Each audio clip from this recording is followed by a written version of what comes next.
20여 년간 한국사를 가르쳐온 스타 강사, 역사를 가장 역사답게 가르치는 분입니다. 강사계 짐 캐리, 황 캐리, 황현필 선생 나왔어요. 그리고 저와 함께 진행해줄 블링블링 구멍유진 최연한 선 나왔어요. 네, 안녕하십니까. 안녕하세요, 선생님. 예, 안녕하세요. 네, 한 달 만에 뵙습니다. 지난달 8월 17일 날 월요일 날 뵙고 네. 이게 너무 멀어. 일주일에 한 번씩 해야지. 한 달에 한 번 하니까. 그러니까 한 달이 네. 금방 지나갔네요, 또 그새. 예. 네. 잘 지냈죠? 잘 지냈습니다. 더 잘생겨졌어 어떻게. 네, 거짓말. 아니, 우리 황 선생님께서 얼굴이 좋아하시는 이유가 있어요. 왜요? 우리 황현필 선생님 인기가 정말 날로 높아집니다. 선생님 채널 유튜브 구독자 수가 42만 명이 넘었대요. 실화임? 네, 실화 아유, 축하드립니다. 감사합니다. 지난번에 예. 봤을 때 32만 명이었는데 네. 야, 지난 8월 달에요. 네. 그때 40만 넘었었는데. 그때도 40만 정도 그랬어요? 됐었어요. 제가 네. 실은 한 달간 유튜브를 지금 쉬고 있습니다. 근데 쉬고 있음에도 불구하고 한 15,000분 정도가 야. 또 이렇게 구독을 더 해주셔서 야, 진짜 허리케인 라디오 덕이 꽤 되는 거예요. 대단한 거예요. 오. 지금 저희 489명 그 청취자분 들어와서 보시는데 예. 야, 42만 명. 한 청취자가 황현필님 황희정승의 23대손 맞아요? 이런 질문을 해주셨는데 그거 제가 강의에서만 이야기한 건데 유튜브에서는 이야기하지 않으셨는데 혹시 제 제자이신가요? 오. 강의라고 하면 어떤 강의를 오프라인 공무원 강의요? 강의나 아니면 아. 예전에 수능 강의 EBS 강의에서만 이야기했던 저도 이야기인데 처음 하는데 맞다는 말씀이죠? 저희 아버지가 22대 손이라고 하셨으니 예. 저는 이제 23대 손인데 좀 이게 조심스러운 게 이제 조선시대 성씨라는 게 조선 후기에 족보가 매매 위조되거나 그쵸, 이런 경우가 그쵸. 많았기 때문에 제가 아버지한테 한번 이런 질문을 한 적이 있었습니다. 아버지 그 당시에 15세기 황희정승이 살아계실 때 다른 황씨들도 많으셨을 텐데 왜 지금의 작금의 황씨는 모두 다 황희정승의 후손입니까? 라고 이야기했다가 아버지한테 한번 혼날 뻔한 적이 하여튼 뭐 황희정승 세종대의 아주 유명한 청빈한 정승으로 유명하셨던 분 아니에요? 예. 자, 오늘 황희정승 얘기하는 날이 아니니까. 자, 오늘은 황현필 선생님께서 일제강점기 항일 무장투쟁에 관한 강의를 또 들려주신다고 합니다. 선생님 이야기 들으시면서 궁금한 점 있으신 분들은 TBS 앱 50원의 유료 문자 샵 0951로 질문 보내주시면 됩니다. 자, 그럼 지금부터 황현필의 월간 역사 특강 일제강점기 항일 무장투쟁 강의 시작합니다.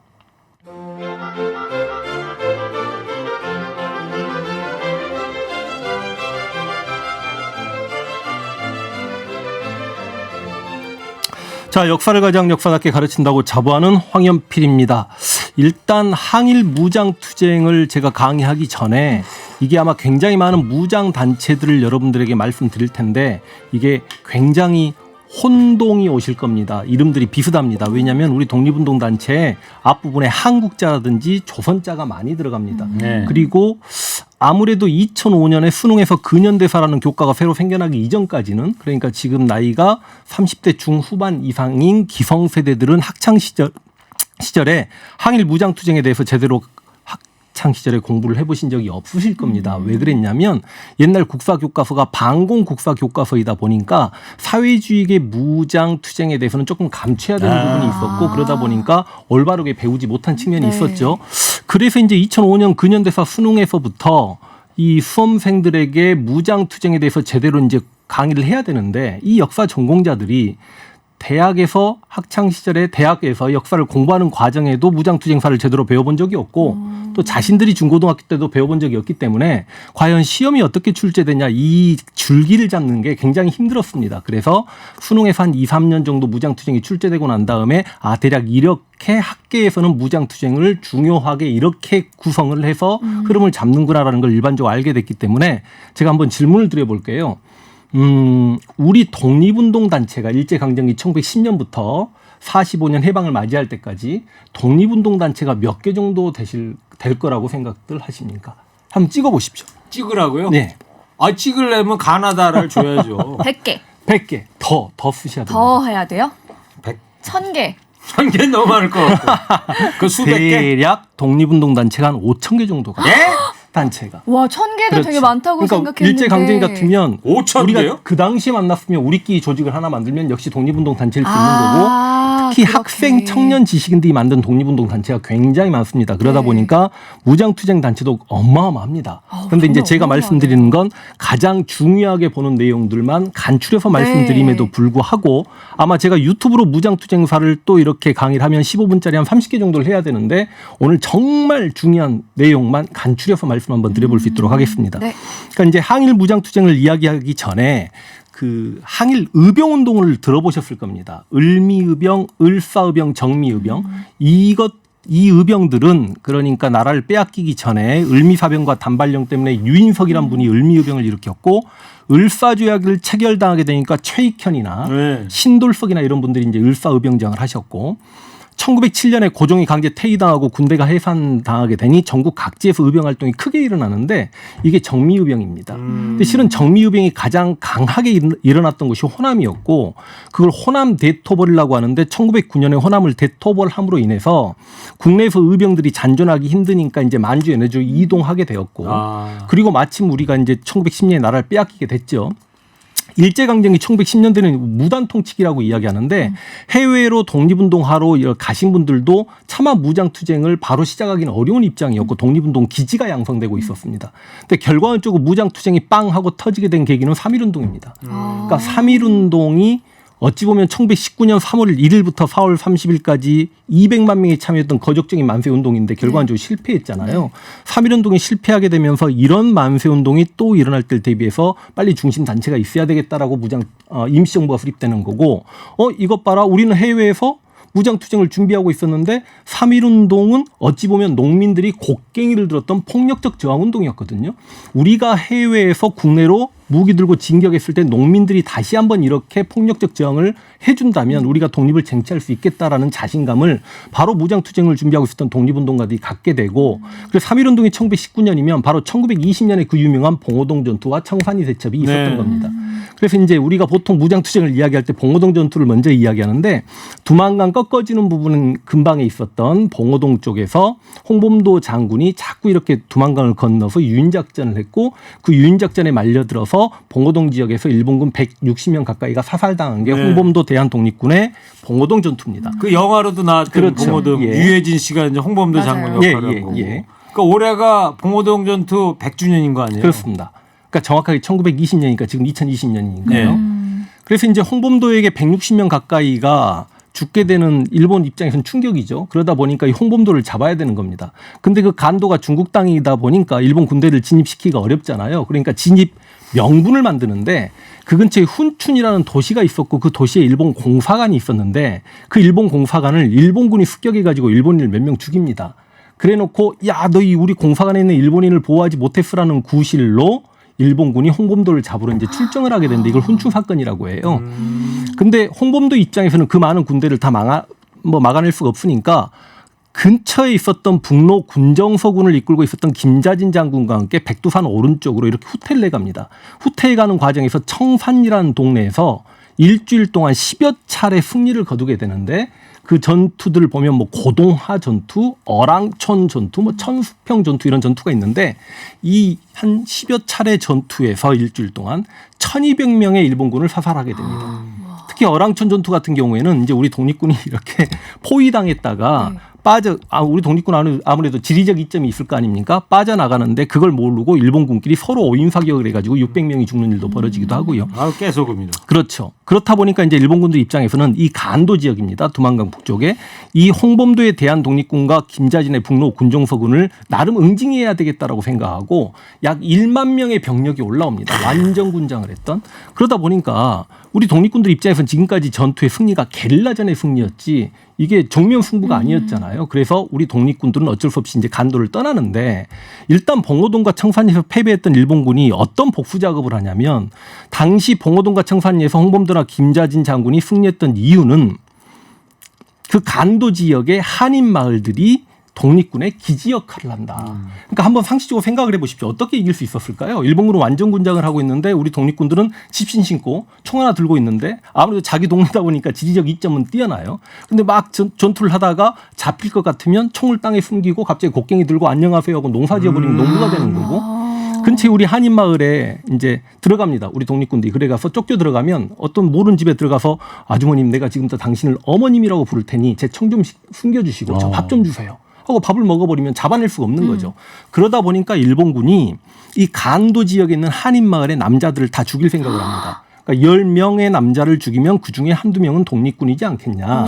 그래서 1920년 11월부터 1921년 4월 달까지 약 3만에서 4만 명 가까운 조선인 남자들을 할아버지부터 시작해서 갓난아이까지 다 죽여버립니다. 그런 일이 있었어요. 그렇죠. 이게 간도 참변입니다. 그러다 보니까 우리 독립군들 입장에서는 간도에서 어차피 우리가 한인들을 지켜주지 못하니까 네. 가장 해줄 수 있는 거는 그 간도를 떠날 수밖에 없는 거죠. 그래서 우리 독립군들이 피눈물을 흘리면서 저 동북만주라고 이야기합니다. 소련과 경계죠. 그 밀산부 한흥동까지 가가지고 약 1만여 명의 병력이 모여서 서일라는 사람을 중심으로 대한독립군단을 조직합니다.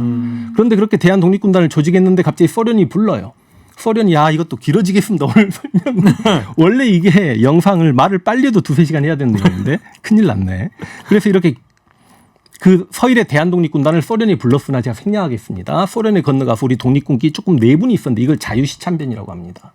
그래서 우리 독립군들이 이제 상당히 많이 죽음을 당하기도 하고 여기저기 끌려가기도 하고 살아남으신 분들이 와가지고 조직했던 게 참의부, 정의부, 신민부 3부라는 게 조직이 됐는데 이 3부 독립군이 또 자치 정부적 성격을 띠면서 무장투쟁을 준비하고 있으니까 일본군 입장에서 만주의 독립군을 잡고 싶은 거예요. 근데 당시 만주에는 중국 군벌이 있었습니다.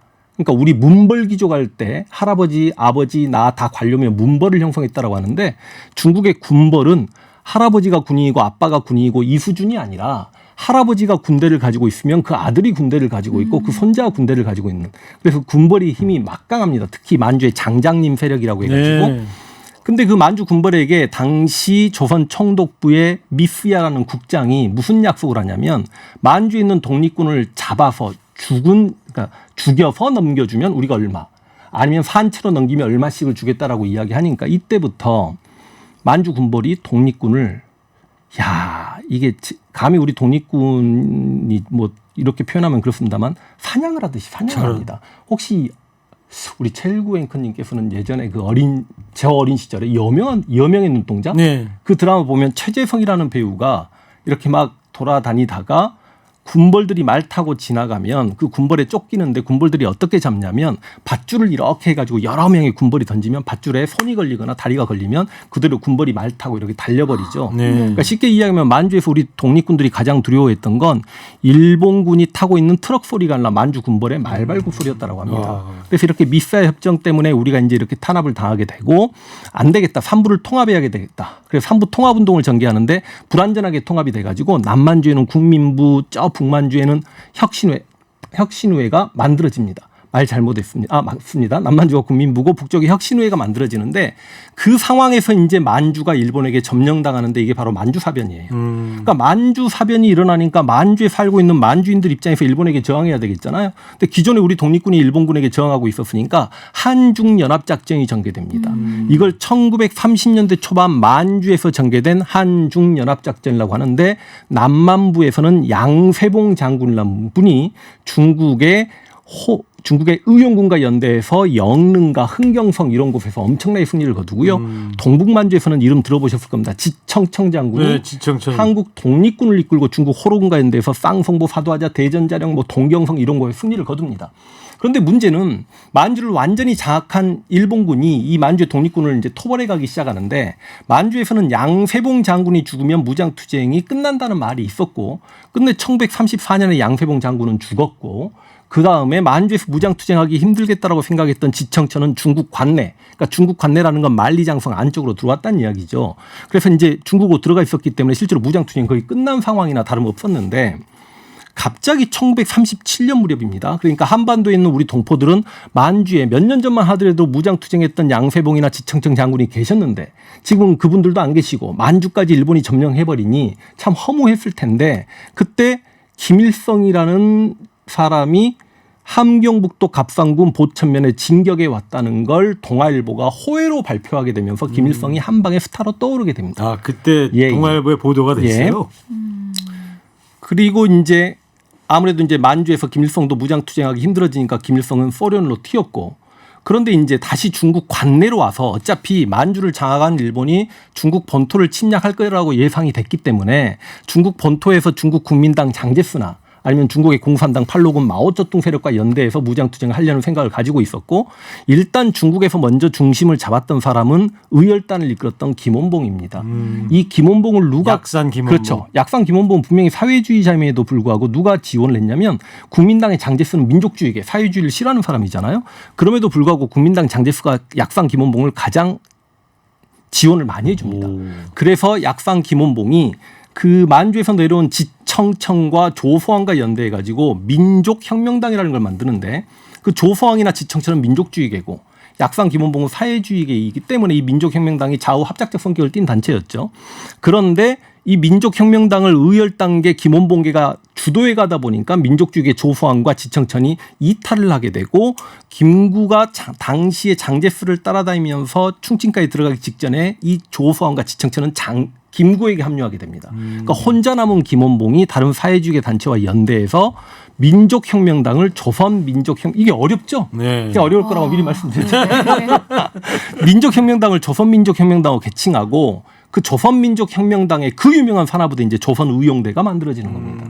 근데 조선의용대가 난징 옆에 항코우에서 1938년에 만들어졌는데 이게 중국 관내에서 가장 먼저 만들어진 무장단체입니다.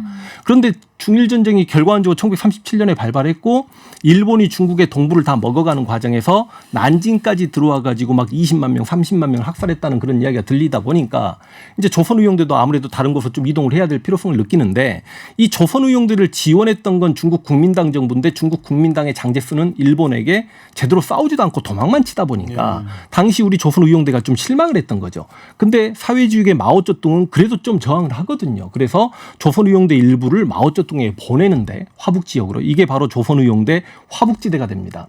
난징까지 점령당하니까 이제 김원봉이 자신 부하들이 가 있는 조선의용대 화북지대로 가려고 이동을 하고 있는데 낙양쯤 갔을 때 중국 국민당 장제스와 김구가 너 우리에게 오면 안 되겠니라고 하니까 이때 조선의용대가 충칭으로 방향을 틀어서 충칭 임시정부의 한국광복군에 합류하게 되는 거죠. 이게 우리가 이제 무장투쟁사에 요즘에는 가장 크게 의의를 둡니다. 우리의 최고 독립운동 단체였던 임시정부 그 밑에 산하부대 한국광복군에 김원봉의 부대가 합류했기 때문에 가장 좌우합작적 이게 아름다운 사례다 이렇게 보는 거죠.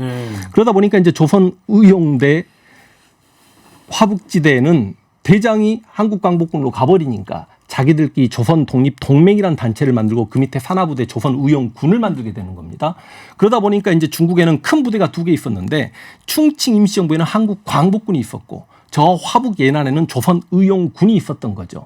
한국광복군은 1940년에 창설하게 됩니다. 그러니까 창설의 배경은 뭐냐면 윤봉길 의거의 감독목은 장제스가 윤봉길 의거 1932년 4월 달에 상해를 점령하고 상해 홍코우 공원에서 승리 기념식을 갖고 있는 그 일본의 축제 현장에 이제 도시락 폭탄을 던지신 거죠. 요즘 물통 폭탄이라고 합니다만 이 윤봉길 의거의 감독목은 장제스가 김구를 불러서 김구 당신이 나를 따라다니면 언젠가 내가 중국에서 수도로 자리를 잡았을 때 무장단체를 만들 수 있도록 해주겠다. 그래서 만들어진 게 한국광복군이에요. 네. 그러니까 한국광복군은 윤봉길 의거가 배경이 되는 건데 40년에 창설해서 1941년에 태평양 전쟁이 발발할 때 대일 선정 성명을 발표합니다. 그러니까 선전포고하는 거죠. 네. 42년에 김원봉의 조선의용대를 합류시키고 1943년에는 뭐 인도 미얀마에서 연합작전도 전개하고요. 1944년에는 지금 CIA 전신인 OSS라고 하는데 이 단체 합동훈련도 하고 1945년에는 국내 진공계획까지 세웠다가 갑자기 일본이 패망하는 바람에 실천에 옮기지 못했고 화북 지역에 있었던 조선의용군은 이제 북한 정권이 수립되니까 실은 마오쩌둥과 손을 잡고 중국의 공산에 앞장섰다가 북한으로 합류해서 인민군 바로 북한의 인민군이 된 세력이 조선의용군이라고 보시면 되겠습니다. 제가 수업을 하긴 했습니다만 이게 15분 20분만에 지금 몇 분 나왔습니까? 아유, 지금 좋습니다. 지금 한 20분 하셨어요. 그렇죠. 이렇게 끝낼 수 없는 이야기인데 진짜 재미없었을 것 같습니다. 뭡니까 1907년 을사 그때 의병서부터 시작을 해가지고 1905년 을사의병이고요. 네, 1907년 정미의병입니다. 1945년 전 해방 때까지 쭉 얘기를 해주셨는데 정확하게는 좀 모르더라도 이름 같은 거는 그래도 동서는 나름대로 머릿속에 쫙 그려져 있는 것 같아요. 네. 알겠습니다. 자, 많은 청취자분들께서 영화 봉오동 전투에서 홍범도 장군 역할 맡은 사람은 유해진 씨가 아니고 배우 최민식 씨입니다. 그러셨네. 아, 그렇구나. 제가 잘 몰랐네요. 저도 제가 유튜브에 홍범도 영상 촬영할 때 저도 네. 유해진 씨인 줄 알고 이야기했다가 나중에 영화를 보니까 마지막에 최민식 씨가 이렇게 나오더라고요. 또 자, 7873번님께서 또 문자를 보내주셨네요. 흥미진진합니다. 우리 조부모님 세대에 일어난 일들인데도 제대로 알지 못했다는 게 부끄럽습니다. 지금부터라도 관심 갖고 배워나가겠습니다. 하셨어요. 저희 또 황현필 선생님께서 항상 매달 나오시니까요. 그 영상만 또 자세하게 봐도 많은 도움이 되실 것 같다는 생각도 들고요. 또 일제강점기 항일 무장투쟁에 관한 황현필 선생님 강의를 들으셨고요. 노래 한 곡을 저희가 좀 듣고 오겠습니다. 네, 황현필 선생님과 월간 역사 특강 일제 강점기 항일 무장 투쟁 함께 하고 계십니다. 청취자 평택 비둘기님께서 강의 다시 듣고 싶을 때는 너튜브 어디로 들어가면 될까요? 네, 유튜브에 황현필만 이렇게 검색하셔도 되고요. 또 TBS FM 채널 황현필 선생님 채널에 다 나오니까요. 황현필 허리케인 라디오 황현필 이런 식으로 검색하셔도 되고요. 네. 많은 시청 부탁드리겠습니다. 네. 자, 저희가 이제 강의를 들었고요. 이제는 질문을 하나씩 이제 드려볼 차례인데요. 사실 무장투쟁 독립운동가 하면 청산리 대첩의 김좌진 장군을 먼저 떠올리시는 분들이 많으실 것 같아요. 홍범도 장군보다 이 김좌진 장군이 더 잘 알려진 이유가 있을까요, 선생님? 일단 홍범도 장군은 정미의병장이시기도 했습니다. 그래서 그 정미의병들이 13도 창의군을 조직했을 때 정미의병에 합류하려고 했습니다만 정미의병이 몇 년이라 그랬죠? 1907년입니다. 1907년. 그 1907년에 근데 의병장들이 유생 출신, 양반 출신이 많았기 때문에 평민 의병장이었던 홍범도 장군이 쫓겨난 적도 있었고 또 홍범도 장군은 봉오동 전투의 영웅이기도 합니다. 그리고 어찌 보면 홍범도를 잡으러 왔던 일본군을 유인해서 청산리에서 김자진의 북로 군정서군과 홍범도에 대한 독립군의 연합작전의 승리거든요. 그런데 결과적으로 이 홍범도는 이제 마지막 여생을 어디서 사시냐면 연해주에서 사십니다. 근데 중일전쟁이 일어났던 그 1937년에 러시아 입장에, 당시는 소련이죠. 소련 입장에서는 일본이 중국을 쳐들어가는데 일본이 연해주까지 침략해 오면 연해주에 있는 조선인들이 일본인과 똑같이 생겼으니까 구분하기 어렵겠다라고 해가지고 조선인들 강제로 중앙아시아에 이주시키죠. 그래서 중앙아시아로 이주시킨 그렇죠. 거예요? 그러니까 홍범도 장군이 1920년에 봉오동 전투 당시 연세가 53세입니다. 그러면 1937년에 중앙아시아로 강제 이주당하실 때 연세가 70세이신데 이때 이제 먹고 살기 힘드시니까 극장에서 실제로 수의 역할을 하셨다라고 합니다.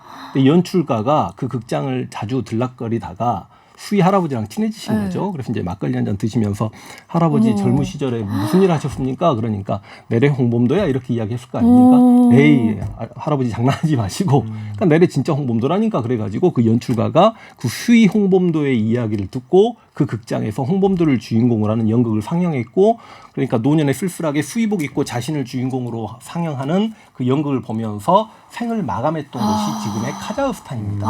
그런데 지금이야 카자흐스탄이지만 70년대 80년대까지만 하더라도 1991년에 소련이 분리독립되기 전만 하더라도 소련 땅이었고 그렇죠. 냉전 체제에서 소련 땅에서 죽은 홍범도이기 때문에 남한 사회에서는 조금 이렇게 좌우드립이 심했던 시기에 네. 교육시키기 힘들었고 또 김자진 역시 정말 위대한 독립운동가 맞습니다. 다만 김자진 장군이 1930년 무렵에 박상실라고 하는 사회주의자 총에 맞고 죽습니다. 그러니까 남한에서는 김자진 같은 위대한 장군도 총을 쏘아 죽이는 사회주의자들은 나쁜 사람이다라고 매도하기 쉬웠기 때문에 네. 김자진 장군은 더 이렇게 부각된 측면이 있었고 그러다 보니까 김자진 장군의 아들이라고 생각했던 김두한은 이제 반공투사 역할을 했던 거고요. 아마 그런 부분 때문에 김자진 장군이 조금 더 부각됐지만 이제 무장투쟁사를 자세히 들여다보거나 아니면 수험한국사를 공부하면 홍범도 장군이 시험에 더 많이 출제됩니다. 그렇군요. 자, 질문을 또 드려보도록 하겠습니다. 우리 7236번님께서 질문 주셨어요. 제가 배우기에는 독립운동단체들의 분열이 큰 문제였다고 지적하던데요. 과연 그렇죠. 그렇게 볼 수 있을까요? 혹시 식민사관의 시각 아닐런지요? 이런 질문도 실제로 주셨어요. 많이 분열했던 측면이 있습니다. 갑자기 지금 이거 급질문인 거잖아요. 네. 예를 들어서 우리가 존경에 맞지 않는 장준하 선생님 같은 경우만 하더라도 아까 네. 우리 OSS 출신이신. 아까 음악 나갈 때 장준하 이야기 잠깐 했잖아요. 장준하 선생님은 학도병으로 끌려갔다가 탈출해가지고 충칭 임시공부까지 오는데 김구 선생님이 장준하 선생님의 탈출을 듣고 막 눈물을 흘리면서 요즘도 이런 젊은이가 있단 말이냐. 근데 장준하가 막상 임시정부 가서 굉장히 좀 실망했던 측면도 있었던 것 같아요. 왜냐하면 임시정부 내에서도 김구 계열, 김원봉 계열, 지청천 계열에 가지고 이렇게 좀 우리 조선의 붕당처럼 서로 세력 다툼을 좀 하고 있었던 거죠. 그래서 이게 장준하 선생님이 한 번은 연설을 하는데 장준하 선생님이 연설하실 때 앞에 김구나 지청천이나 이런 분들이 다 앉아 계셨는데 내가 다시 일본에 만약에 학도병으로 끌려가면 나는 공군에 지원할 것이다. 내가 일본의 공군에 지원하게 되면 전투기 조종사가 될 것이다. 내가 일본 공군에 지원해서 전투기를 조종할 수 있게 되면 그 전투기를 몰고 충칭까지 날아올 것이다. 그리고 나는 충칭 임시정부를 향해서 미사일 버튼을 눌러버릴 것이다. 이런 이야기를 하셨다라는 이야기도 있습니다. 그래요. 그래서 조금 아쉽죠. 많이 화가 났다 이거죠. 예. 네. 분열된 그 당시 현실에 대해서. 예. 자, 이런 역사 이야기 방송해 주시는 TBS 교통방송 허리케인 라디오 좋은 프로그램입니다. 아이, 고맙습니다. 또 우리 일구 형님 하루 날 잡아서 황연필 특집 2시간짜리로 한번 하시죠. 하시면서 저희도 또 뭐 마음이야 정리하셨어요. 굴뚝 같은데 황현필 선생이 워낙 바쁜 양반이라 워낙 바쁘셔. 한 달에 한 번도 지금 겨우 시간 빼서 하는 겁니다. 지금. 한 달에 한 번 이왕에 온 김에 2시간 해도 괜찮습니다. 그리고 우리 황연필님 검색해 보니까요. 일구 행님보다 잘생기셨어요. 인기가 많지 않았을까 싶네요. 문자 어느 보내주셨어요. 정치자분이세요? 감사합니다. 실망입니다. 자, 또 질문 하나. 네. 자, 한동안 또 김일성 가짜설이 돌기도 했잖아요. 황 선생님 생각은 어떠세요? 좀 조심스럽기도 하고 제가 결론 내기는 좀 어려운 부분이기도 한데 그 만주 지역에 그러니까 만주를 빼앗긴 만주인들 입장에서는 만주를 계속 되찾아야 되기 때문에 만주의 젊은 사회주의자들이 동북인민혁명군이라는 걸 만듭니다. 그 동북인민혁명군에 조선인 젊은 사회주의자들이 많았는데 그 중국인 사회주의자들이 뭔가 오해해가지고 조선인 사회주의자들을 죽이는 일이 발생해요. 그래서 그 중국인 사회주의자들 젊은 청년들이 반성을 합니다. 당시 일본 제국주의를 적으로 두고 있는 자들과는 사상과 국가와 민족을 초월해서 연대를 하자라고 해가지고 동북인민혁명군이 동북항일연군으로 명칭을 바꾸게 되는데 이 동북항일연군의 1군 육사와 2군 3사 두 번의 중대장을 역임했던 게 젊은 김일성입니다. 그 김일성이 함경북도 갑상군 보천면에 쳐들어왔던 게 1937년의 보천보 전투인데 이 보천보 전투를 남한의 학계에서는 깎아내리기에 급급하기 때문에 뭐 김일성이 내려왔을 때 다 도망치고 없었기 때문에 허공에 총을 쐈는데 뭐 할아버지 한 명 죽었고 뭐 할머니 죽었고 뭐 이렇게 이야기하는 거고 북한에서는 보천보 전투 전적지를 어떤 학교에서 수학여행 코스로 안 갔다는 건 이거는 정말 그 학교장부터 아오지탄강 가야 되는 그리고 어린 뭐 유치원생들에게까지 이렇게 가르치죠. 보천보 전투 당시에 총알이 떨어지니까 도토리를 김일성 위대한 수령이 김일성 장군이 도토리를 부하들에게 나눠주면 도토리가 일본군의 심장에 박혔고 솔방울을 따서 주면 솔방울이 수류탄이 됩니다. 이게 완전 예수가 되는 거예요. 그러니까 남한과 북한에서 너무 이렇게 극과 극으로 보천보 전투를 해석합니다만 어찌됐든 간에 당시 동아일보가 호해를 때리면서 김일성이 한 방에 스타가 됩니다. 근데 이제 김일성이 참 운이 좋았던 인물인 게 거의 대부분의 독립운동가 만주에서 독립운동 하셨던 분들은 어차피 일본이 중국으로 쳐들어갈 테니 중국에 가서 일본에게 저항해야 되겠다라고 해서 화북조선 독립동맹 뭐 김두봉 밑으로 간다든지 아니면 김구가 있었던 충칭 임시정부 밑으로 가야 되는 건데 김일성은 갑자기 소련로트였어요. 근데 이게 김일성이 참 운이 좋았던 게 김일성이 만약에 임시정부로 갔으면 당시 김구 선생님은 연세가 거의 60이 다 되셨고 김일성은 어린 젊은 20대였기 때문에 거의 김구 선생님의 뭐 비서 역할 정도만 그랬겠죠. 했을 텐데 마침 소련로트였고 또 소련이 한반도 북쪽으로 진출하면서 누구 똘똘한 친구 없나라고 했는데 젊은 김일성이 손을 드니 당시 아무래도 좀 노련한 사람보다는 소련 입장에서 자기 말을 잘 듣는 사람이 필요했을 거고 그래서 김일성이 이제 북한에 진주했는데 1945년 8월 이제 45년 해방 맞이하고 평양에서 김일성 장군 환영대회가 열립니다. 네. 그러니까 우리가 보천보 전투가 1937년이었기 때문에 그때 김일성 이름이 자자했거든요. 그러니까 그 당시 37년에 한 3, 40대 정도 됐으면 10년 지났으니까 4, 50대 정도 된 중년 멋있게 흰머리 나신 분이 우리 동포 여러분 안녕하십니까? 제가 김일성입니다. 이렇게 나타날 거라고 생각했는데 1945년에 김일성 나이가 34살이었거든요. 보천보 전투 당시에 26이었고. 그러니까 갑자기 배에 이렇게 나온 김일성이 안녕하십니까? 네네 김일성입니다. 라고 해버리니까 사람들이 웅성되는 거죠. 그 유명했던 김일성이 저렇게 젊었단 말이냐. 그래서 이제 가짜설이 돌았던 거고 원래 김일성의 본명은 김성주다 이런 말이 있는 건데 지금 수험한국사에서는 이거 진짜 뭐 김일성이 독립운동했던 것처럼 팩트로 강의를 하고 그렇게 수업을 합니다. 다만 김일성이 독립운동을 했다고 하더라도 우리가 김일성을 위대한 독립운동가로 찬양해서는 안 된다. 우리가 아프리카의 그 많은 독립운동가들이 아프리카를 독립시키고 나중에 독재를 행하다가 그 아프리카 국민들에게 쫓겨나는 경우가 상당히 많잖아요. 근데 김일성은 어찌됐든 간에 민족을 둘로 나눈 분단의 책임자였고 그렇죠. 또 한국 전쟁을 일으킨 민족 상잔의 책임을 져야 되고 또 북한에서 저렇게 독재를 하면서 많은 북한의 인권을 인민들의 인권을 탄압했기 때문에 독립운동했다고 해서 그 나머지 잘못된 단죄를 해줄 수 없다라는 네. 말씀을 드리고 싶습니다. 네, 또 최근에 뭐 밀정이나 뭐 암살 같은 영화도 그렇고요. 네. 이렇게 그 김원봉이라는 인물이 상당히 부각되잖아요. 선생님이 생각하시는 김원봉은 어떤 인물일까요? 개인적으로 정말 대단한 인물이죠. 왜냐하면 김원봉이 없었으면 우리가 과연 가열차게 의열 활동을 했을 것인가 이런 말이 들릴 정도니까. 근데 김원봉이 그 밑에 의열단원들에게 초기와 같이 목숨을 버려가면서 의열 활동을 했던 것들이 정말 상징적인 것입니다.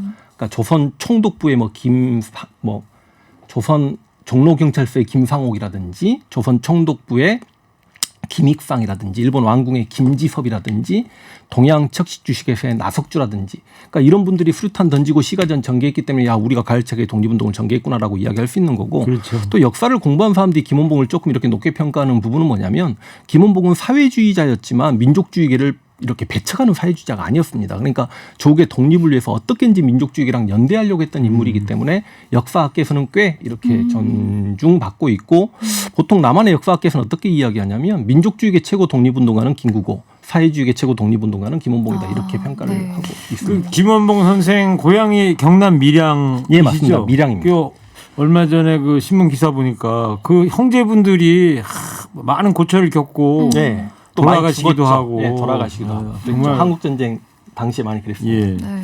작년에 그 현충일 기념사에서요 문재인 대통령이 김원봉은 국군의 뿌리다 이렇게 말했는데 이에 대해서 황 선생님 어떻게 생각하세요? 그 김원봉의 조선 우영대가 결과론적으로 한국 광복군에 합류하게 됐고 또 한국 광복군이 우리 국군의 뿌리라고 하면 문재인 대통령의 역사 인식이 감히 저와 같습니다. 네. 그러니까 그 마음은 100번 인정합니다만 저는 개인적으로 조금 아쉬웠던 게 이 멘트를 광복절에 대통령 담화문으로 날렸으면 얼마나 멋있었을까. 근데 왜냐하면 현충일에는 한국전쟁 때 돌아가신 분들도 많이 계셨을 텐데 근데 그분들 입장에서는 여전히 가족사를 뛰어넘을 수가 없거든요. 가족사에서는 김원봉이 만약에 한국전쟁 때 할아버지가 돌아가셨다 그러면 당시 김원봉이 북한 쪽에 고위 관료를 하고 있었기 때문에 네. 이게 좀 그래서 아쉬웠다라는 네. 말씀을 드리겠습니다. 또 선생님이 생각하시기에 이분은 국민들이 꼭 알아야 하는 무장투쟁의 영웅이다 하는 분이 계시다면요. 어떤 분이 최고 계실까요? 영웅은 제가 생각할 때입니다. 제 개인적인 생각으로는 양세봉 장군이라고 생각합니다. 아까 남만주에서 조선혁명군을 이끌었던 양세봉 장군 그분이 돌아가시면 만주에서 무장투쟁이 끝난다는 말이 왜 돌았냐면 그 용맹항이가 이루 말씀하실 말할 좀 그러니까 무슨 우리가 그 만주에서 많은 분들이 독립운동을 하셨는데 만주에서 유일하게 조선인 독립운동가 동상이 있는 분이 바로 양세봉 장군이에요. 그래요? 그러니까 양세봉 장군이 압록강을 넘어서 국내로 자주 진격하는데 원래 우리 아까 지청천 장군 이야기했잖아요. 네. 지청천 장군은 육사 출신, 일본 육사 출신입니다. 근데 양세봉 장군은 농민병인데 말단 군인으로 출발해가지고 너무 용맹하니까 부사령관, 사령관까지 가셨던 인물인데 가장 재밌는 일화가 양세봉 장군이 압록강을 이렇게 진격하려고 하면서 그 강물을 이 말씀 한번 드린 것 같은데 안 했나요? 강물을 바라보면서 겨울이었습니다. 그냥 옷을 다 벗으셔요. 그리고 팬티 하나 입고 압록강을 첨벙첨벙 걸어가니까 뒤에 부하들이 와 우리 죽었다라고 했겠잖아요.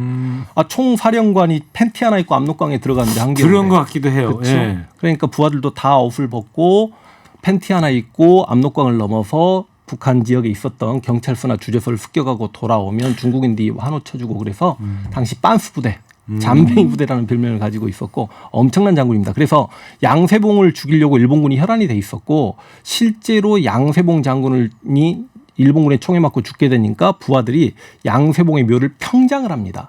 봉우리를 쓰면 저거 이번에 죽은 양세봉 장군 묘이지 않냐고 파헤쳐줄까 봐.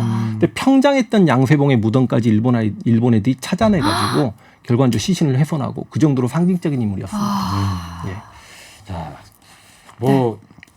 우스개 질문인 것 같기도 한데 만약에 황영필 선생이 일제 강점기에 태어났어. 네? 저기 어디 북한 지역이나 이런데 압록강 주변에서 독립운동 했을 것 같아요. 어때요? 저는 그 질문을 굉장히 제자들한테도 많이 듣고 그래요? 했는데 저는 진짜 100% 독립운동합니다. 그래요? 왜냐하면 제 성격인데요. 그 당시 일제 강점기에 일본인들이 뭐 일선 동조론이라든지 내선 일체를 이야기합니다. 쉽게 이야기하면 너희랑 우리는 같은 민족이다. 혹은 조선인과 일본인은 하나가 돼야 된다는 건데 굉장히 열등 민족 취급을 했어요.